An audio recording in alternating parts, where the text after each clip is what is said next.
Les New Warriors. Donc là, ça sera la dernière BD que je vais vous présenter dans cette fournée parce que c'est ce que j'ai lu jusqu'à présent. Tout aura été présenté. Je vais peut-être me le relire.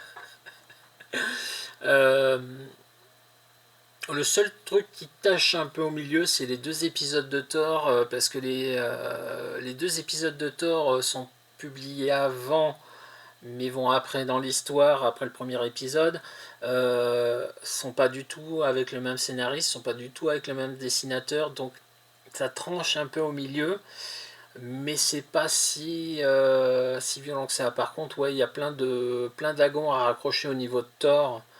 Et c'est des épisodes de Thor que j'avais vus à l'époque de Semic dans les années 80 et je me rappelle pas ce qui se passait dedans à l'époque. Et attendez, là, on en est où? Il se passe quoi?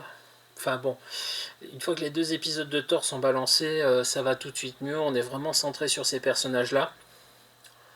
Euh, c'est vraiment centré sur les adolescents plus que les héros, sur les relations entre eux, sur comment le groupe se constitue, et pas juste la constitution du groupe en lui-même, mais les relations au milieu, les relations de confiance, les relations de respect, les relations d'entraide.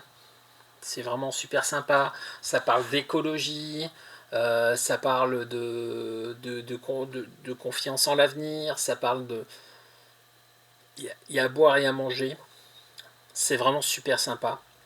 Euh, je ne peux que vous le conseiller. Ça a très très bien vieilli au niveau du dessin. Pour autant que Mark Bagley était vraiment débutant à cette époque-là, puisqu'on parle vraiment de 1990, hein, donc il y a 33 ans maintenant. Pour autant qu'il était débutant, il avait déjà un trait assez affirmé et son storytelling graphique est vraiment au summum de son art déjà. Déjà. Il est encore un peu hésitant sur certains aspects, mais il a déjà trouvé son style et c'est vraiment très bien. Je peux que vous le conseiller. J'ai hâte que la suite sorte. Je regrette que, encore une fois, que ce soit pas un omnibus parce que c'est une série qui le mériterait. Après, est-ce qu'elle trouverait son public en omnibus? Je suis pas sûr. Va-t-elle trouver son public en intégrale? Je l'espère. C'est vraiment bien. Foncez, foncez, foncez. Ouais, un super souvenir et je pense une super découverte pour ceux qui liront ça.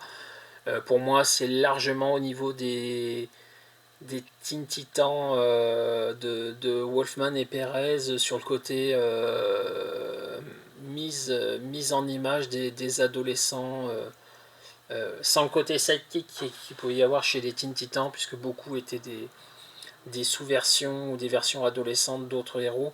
Là, c'est vraiment des héros avec leur identité à part entière, à part Namorita, qui est la cousine de Namor. Et franchement, ça le fait, quoi. Ça le fait. C'est vraiment très bien. Ouais, peut-être un seul reproche à faire.